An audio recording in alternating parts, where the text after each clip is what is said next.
Hello guys, welcome to my YouTube channel. This is Shishrika from Sri Venkateshwara College of Engineering.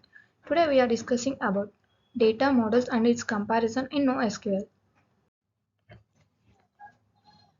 Here we are discussing about the different types of data models. We have four different types of data models, and the first one is key value data model, second one is column family data model, and the third one is document oriented data model, and the fourth one is graph based data model. So we'll discuss about one by one. The first one is key value data model. Each value is unique and it holds a value that can be XML, JSON, binary or text. It can be in any format. Quick looks up using the key. Each key value pair is unrelated to one another. Key values are distributed among multiple machines. It is best suited for store the data. Then we'll discuss about the column family stores. Column family stores are in this database are structured into group of related columns called column families. Here each column is a set of data that is often accessed together. For example, if we consider the e-commerce website, in this we consider a customer profile. This is the example of column family store. Here these are highly scalable with the ability to take up loads to any extent. In column family store, each row can have a different set of columns, unlike relational databases. Here it is very useful for sparsely populated tables. And then document oriented database. Here these type of databases are schemaless and attributes of these products in the catalog of varies and keep changing. It allows querying by non-indexed fields to by searching to the given attributes. It supports very high rich query language including storing, fetching and so on. It supports aggregations like sum, count and other math operations also. It apps for heavy loads. Here it includes CRUD application also. Like CRUD means creation, retrieval, updation and deletion of the data.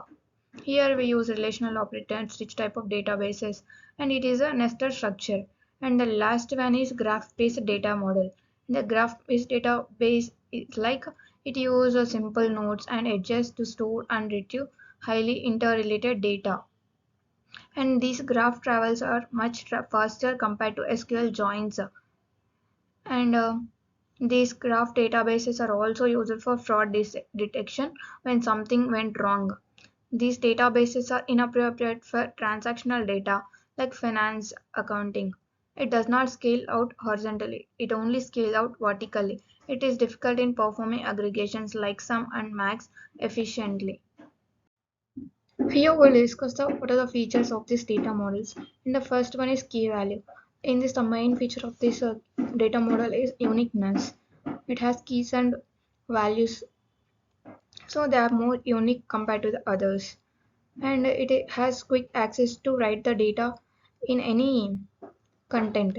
It has fast read and write option. It has no indexes on non-key fields.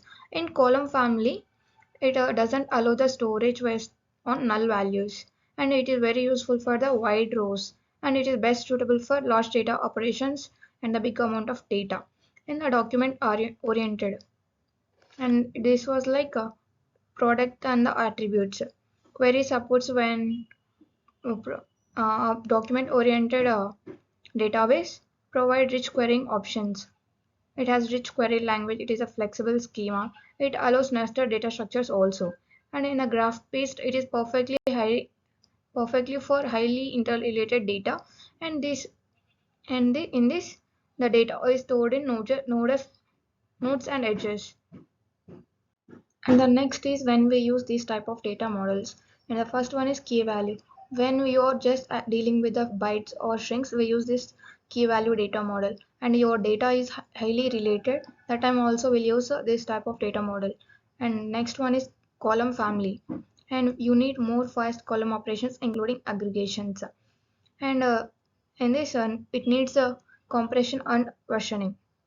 And next one is document oriented data model. In this schema is likely to change often. Whenever we want, we can change. And the next one is graph-based data model. Your data or content looks like more as a graph. Next, here what are the challenges we are facing in this type of data models?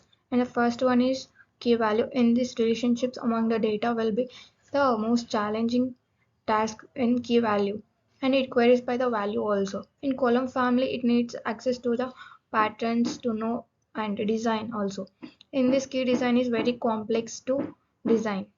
And the document oriented, in this you need complex join queries, and it has also circular dependencies. And in this graph base, it does not scale well horizontally, it only scale well in vertically. And then when we can't use this type of data models, and the first one is key value data model. When it is not suitable for, and it is not suitable for complex querying, that time we can't use key value data model. And next one is column family, it design changes, that time we can't use a column family data model. And the next is the data is highly related, that time we can't use documented oriented. And if the efficiency is preferred over consistency, like a cap theorem we use, no, that in that one we can't use efficiency, we prefer more consistency. And graph based, it updates all subsets of entities and operations involving whole graph, that time we can't use this type of. Here we show the databases we prefer for this type of data models. And the first one is key value, here we use Redis and the React. And the second one is column family, here we use Cassandra and the HBase. And the next one document oriented, and in this we use MongoDB and Couchbase. And the last one is graph based, and this we use Neo4j and OrientDB. Thank you so much for watching this video.